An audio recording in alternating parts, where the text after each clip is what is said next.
JoJo TV. মাটির নিচের গুহা আর লম্বা গলাওয়ালা সিংহ।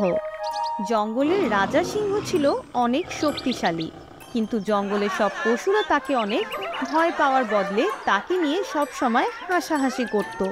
আর তাদের এমন ব্যবহারে জঙ্গলের রাজা মনে মনে অনেক কষ্ট পেত। সে চাইতো জঙ্গলের সবাই তাকে অনেক ভয় পাক, আর এমনটা না করুক। একদিন জঙ্গলের রাজা সিংহ হাঁটতে হাঁটতে অনেক দূর চলে যায়। সে উঁচু একটা পাহাড় দেখতে পায়। সে পাহাড়ের উপরে চড়তে থাকে। সে পাহাড়ে উঠছিলই এমন সময় তার পা ফসকে যায়, আর সে একটা গুহায় গিয়ে পড়ে। গুহাটা ছিল একদম সোনালি রঙের, সব জায়গায় হীরা মতি সব চকচক করছিল। আরে বাহ, আজ তো অনেক ভালো হলো। ঘুরতে ঘুরতে এমন একটা সোনালী গুহার দেখা পেলাম। এ তো অনেক ভালো হয়েছে। আজ পর্যন্ত কোনোদিন আমি এত সুন্দর গুহা দেখিনি। মনে হচ্ছে এটা তো কোনো সাধারণ গুহা নয়, এটা কোনো জাদুর গুহা। তখন রাজা সিংহ নিজে নিজেই কথা বলে যাচ্ছিল। এমন সময় হঠাৎ তার সামনে একটা বড় আয়না চলে আসে। যখনই রাজা সিংহ আয়নায় চেহারা দেখে, তার গলা লম্বা হয়ে যায়। আরে এ কি, এ এ এ এই আমার গলার কি হলো? আরে কেউ আছো? রাজা সিংহ গুহার ভেতরে চারদিকে ঘুরে, কিন্তু কাউকেই সে খুঁজে পায় না। এখন এখন আমি এই লম্বা গলা নিয়ে কিভাবে জঙ্গলে ফিরবো? তখন তার মাথায় একটা বুদ্ধি আসে। যাক, এবার তো তাহলে ভালোই হয়েছে। এখন থেকে সবাই আমাকে দেখে ভয় পাবে। আমি তো আর কোনো সাধারণ সিংহ নই, আমি এখন লম্বা গলাওয়ালা সিংহ। এবার তো ফিরে গিয়ে সবাইকে ভয় দেখাবো। রাজা সিংহ আবার তার জঙ্গলে ফিরে যায়, আর সবাই এবার তাকে দেখে ভয় পেয়ে যায়। এবার জঙ্গলে কেউ তাকে নিয়ে আর ঠাট্টা করে না, বরং তার ভয়ে কাঁপতে থাকে। রাজা সিংহ অনেক খুশি হয়, কিন্তু সন্ধ্যা হতে হতে তার গলা ধীরে ধীরে আবার ছোট হতে থাকে। এবার যাতে এই কথা জঙ্গলের পশুরা না জানতে পারে, তাই সন্ধ্যা হওয়ার আগেই সে তার গুহায় ফিরে যায়। একদিন রাজা সিংহের আবারও সেই গুহায় যেতে মন চায়। সে গুহার দিকে যাচ্ছিল, এমন সময় তাকে পেঁচা দেখে ফেলে। সে তার পিছু নেয়। রাজা সিংহ কোথায় যাচ্ছে তার লম্বা গলা নিয়ে? যাই দেখি তো। পেঁচা তার পিছু নেয়। রাজা সিংহ ওই সোনালী গুহাতে যায়। যখনই রাজা সিংহ আয়না দেখে, তার গলা আবার লম্বা হয়ে যায়। এইসব দেখে পেঁচা পুরো ঘটনা বুঝতে পারে, আর সেখানেই বসে রাজা সিংহকে বলে, তো রাজা সিংহ, আপনার কি মনে হয় এই আয়নায় দেখে শুধু আপনিই আপনার গলা লম্বা করতে পারেন? আপনি জানেন না আমিও এখানে আছি, একটু পিছু ফিরে তো দেখুন। এটা বলে পেঁচা সামনে চলে আসে, আর যখনই সে আয়নার দিকে তাকায়, তার গলাও লম্বা হয়ে যায়। রাজা সিংহ পেঁচাকে বোঝায়, দেখো দেখো পেঁচা, এই কথা তুমি কাউকে বলো না। ঠিক আছে, বলবো না, কিন্তু আপনিও কাউকে অত্যাচার করবেন না। ভয় দেখানোর দরকারটাই কি আছে? মিলেমিশেও তো থাকা যেতে পারে মহারাজ। আচ্ছা আচ্ছা, ঠিক আছে, আমি তোমাকে আমার সেনাপতি নিযুক্ত করছি, আর আমি কাউকে ভয়ও দেখাবো না। এবার চলো চলো আমরা জঙ্গলে ফিরে যাই। যখনই রাজা সিংহ আয়না থেকে সরে আসে, তার গলা আবারও আগের মতো স্বাভাবিক হয়ে যায়, আর সিংহ আর পেঁচা জঙ্গলে গিয়ে আগের মতো থাকতে শুরু করে। বৃদ্ধ দাদির ক্ষুধার্ত কাক। এক গ্রামে এক বৃদ্ধ মহিলা একলা বাস করত। সে একাই তার জমিতে অল্প কিছু চাষাবাদ করত, আর সেই সবজিগুলো গ্রামের বাজারে বিক্রি করে তার জীবিকা নির্বাহ করত। একদিন যখন সে সবজি বিক্রি করে বাড়ি ফিরছিল, তখন সে দেখে তার বাড়ির সামনে একটা কাক আহত হয়ে পড়ে আছে। আরে আরে, কি হয়েছে তোমার? তোমার এই অবস্থা কি করে? কে তোমার এই হাল করেছে? এমনটা বলতে বলতে বৃদ্ধা কাককে তুলে নেয় আর তার বাড়ির ভেতরে নিয়ে যায়। সে কাকের ক্ষতস্থানে ওষুধ দিয়ে দেয়, তাকে তার খাবার আর পানি দেয়। পানি পান করে তার জ্ঞান ফিরে আসে, আর কাক তার ঠোঁট নেড়ে বৃদ্ধাকে ধন্যবাদ জানায়। তখন বৃদ্ধা তাকে বলে, তুমি কোনো চিন্তা করো না, তোমার আঘাত জলদি ঠিক হয়ে যাবে আর তুমি আবারও উঠতে পারবে। 3-4 দিন ধরে বৃদ্ধা কাকের অনেক সেবা যত্ন করে।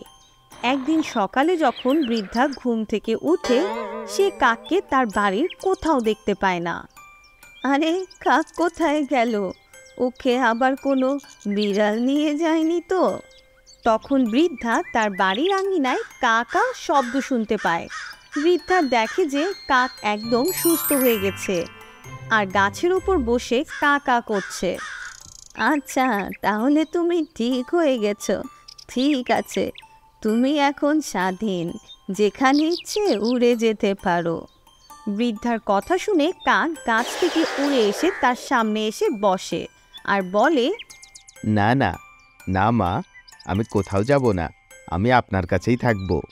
আরে, তুমি কথা বলতে পারো? হ্যাঁ মা, আমি কথা বলতে পারি। তারপর কাক বৃদ্ধার সাথেই থাকতে শুরু করে। একদিন যখন সকাল সকাল কাক বাইরে থেকে উঠতে উঠতে আসে, তখন দেখে বৃদ্ধা বাড়িতে অসুস্থ হয়ে পড়ে আছে। তার অনেক জ্বর হয়েছিল আর সে জ্বরে ছটফট করছিল। কাক তার ঠোঁট দিয়ে বৃদ্ধাকে পানি পান করায়। পানি পান করতেই বৃদ্ধার জ্ঞান ফিরে আসে। তখন কাক তাকে বলে, আপনি কোনো চিন্তা করবেন না মা, আমি এক্ষুনি গিয়ে ডাক্তার ডেকে আনছি। আর কাক উঠতে উঠতে ডাক্তারের কাছে যায়। ডাক্তার তখন কাককে দেখে বলে, আরে, এই কাক আবার এলো কোত্থেকে? আরে যাও যাও যাও এখান থেকে। কিন্তু কাক তখন ঠোঁটে ডাক্তারের ঘড়ি তুলে নিয়ে উড়ে যায়। ঘড়ির অনেক দাম ছিল। ডাক্তার আর তার কর্মচারীও কাকের পিছু করতে থাকে। আরে ধরো ধরো বলে দৌড়তে থাকে। কাক উঠতে উঠতে ডাক্তার আর তার কর্মচারীকে সাথে নিয়ে বৃদ্ধার বাড়ি চলে আসে। ডাক্তার আর তার কর্মচারী যখন বৃদ্ধার বাড়িতে ঢুকে, তখন বৃদ্ধাকে অসুস্থ দেখে তারা পুরো ঘটনা বুঝতে পারে। আচ্ছা কাক, তাহলে এই হচ্ছে ঘটনা, তুমি আমাদের এখানে নিয়ে আসতে চেয়েছিলে। ডাক্তার এই কথা বলতেই কাক ওই ঘড়ি ডাক্তারকে দিয়ে দেয়। ডাক্তার বৃদ্ধাকে দেখে আর তাকে হাসপাতালে নিয়ে যায়। সেখানে তার অনেক ভালো চিকিৎসা হয়। কিছুদিনের মধ্যেই তার ভালো চিকিৎসার জন্য বৃদ্ধা একদম সুস্থ হয়ে যায়। আজ তোমার কারণেই আমি বেঁচে আছি, তোমাকে অনেক ধন্যবাদ। আর এটা বলে বৃদ্ধা কাকের মাথায় হাত বুলিয়ে তাকে আদর করে। বৃদ্ধা যখনই তাকে আদর করে, কাক সাথে সাথেই একটা মানুষের রূপ নেয়। এ দেখে বৃদ্ধা অবাক হয়ে যায়।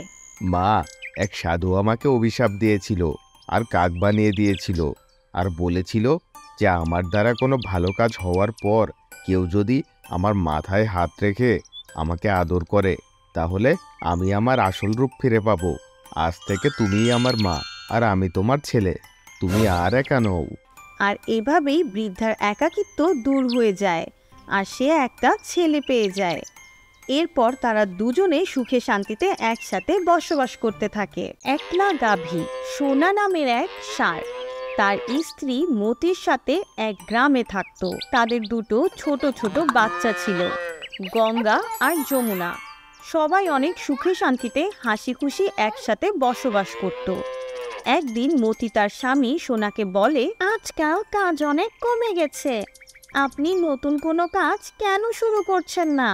সোনা তখন মতিকে বলে, আমিও সেটাই ভাবছিলাম, তাহলে এই গ্রাম থেকে অন্য গ্রামে ওই মালামাল নেয়ার কাজটা এখনই শুরু করি, এতেও অনেক ভালো উপার্জন হবে।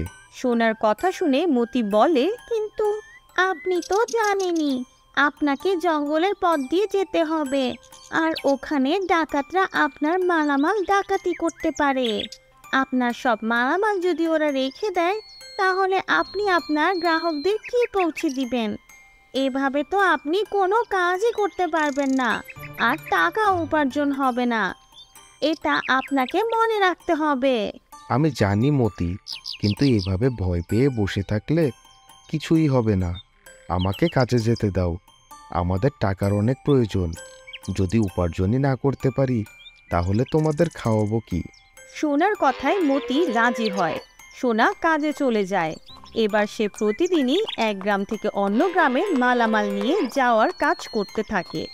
ধীরে ধীরে তার অনেক ভালো উপার্জন হতে থাকে। কিন্তু এই কথা যখন অন্য ষাঁড়েরা জানতে পারে, তখন তারা সোনার পিছু নিতে শুরু করে আর তাকে ঘিরে ফেলে। আপনারা আপনারা আমাকে এভাবে ঘিরে ধরলেন কেন? কি চান আপনারা? দুষ্ট ষাঁড় সোনা ষাঁড়কে বলে, আরে আরে, তুই আমাদের কাজ নিয়ে যাচ্ছিস, তোকে আমরা ছাড়বো না। আর এমনটা বলেই দুষ্ট ষাঁড়েরা সোনা ষাঁড়কে মারধর করতে শুরু করে। সোনা রক্তাক্ত হয়ে যায় আর সেখানেই মারা যায়। আর অন্যদিকে সোনার স্ত্রী মতি সোনার জন্য অনেক অপেক্ষা করে, কিন্তু সোনা ফিরে আসে না। মতি ভীষণ চিন্তায় পড়ে যায় আর তার 2 বাচ্চাকে একা বাড়িতে রেখেই সোনাকে খুঁজতে বের হয়ে পড়ে। পথে সে সোনাকে রক্তাক্ত অবস্থায় রাস্তায় পড়ে থাকতে দেখে। এই কি হয়ে গেল আপনার সাথে? মনে হচ্ছে দুষ্ট ষাঁড়েরা আপনার উপর আক্রমণ করেছিল। আমি তো আগে থেকেই আপনাকে মানা করেছিলাম এই কাজ করতে, আর এতে আপনাকে আপনার প্রাণ দিতে হলো। আপনি আমাকে একা ফেলে চলে গেলেন। মতি অনেক কান্না করে। অনেক কষ্ট করে লাকড়ি জোগাড় করে মতি সেখানেই সোনার অন্তিম সংস্কার করে। আর বাড়ি ফিরে সে তার বাচ্চাদের গিয়ে বলে, আজ থেকে আমি তোমাদের মা, আমি তোমাদের বাবা। যেভাবেই হোক আমি আমার স্বামীর মৃত্যুর প্রতিশোধ অবশ্যই নেব, কিন্তু প্রতিশোধের মানে এই নয় যে আমি ওই ষাঁড়দের মেরে ফেলবো। আমি কিছু করে দেখাবো, আমাদের পরিবার আবারও আগের মতো করে তুলবো, তোমাদেরকে এগিয়ে নিয়ে যাব।